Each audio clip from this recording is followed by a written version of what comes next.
మేషరాశి వారికి ఎటువంటి ఫలితాలు ఉంటాయని తెలుసుకున్నప్పుడు షష్టమ స్థానంలో రవి యొక్క సంచారం అనేది మేషరాశి వారికి శుభ ఫలితాన్ని ఇవ్వడం అనేది జరుగుతుంది. అంటే ఎవరికైనా ఆర్థికపరమైన సమస్యలున్నా, ఏమైనా లోన్స్ అలాంటివి ఏమైనా రావాలనుకున్నా అలాంటి వాటికి కూడా వీళ్ళకి అనుకూలంగా ఉంటుంది. శత్రువుల యొక్క బాధలు తగ్గుతాయి.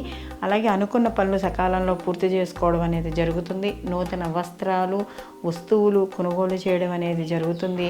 అలాగే ఆర్థికపరమైన వాటిల్లో అంటే వెళ్తున్న మార్గాల్లో నూతన కార్యక్రమాలు కానీ, వ్యాపారాలు కానీ ఇలాంటి వాటిల్లో కూడా వీళ్ళకి ఈ మేషరాశి వాళ్ళకి రవి కన్యలో ప్రవేశించడం ద్వారా శుభ ఫలితాలు కనబడుతున్నాయి. అలాగే గత కొంతకాలంగా ఆరోగ్యపరంగా ఏమైనా ఇబ్బందులు పడుతున్నా కూడా ఆరోగ్య సమస్యలు అనేవి తగ్గుతాయి. ఏవైనా చేపట్టిన కార్యక్రమాల్లో కూడా విజయం సాధించడం అనేది జరుగుతుంది.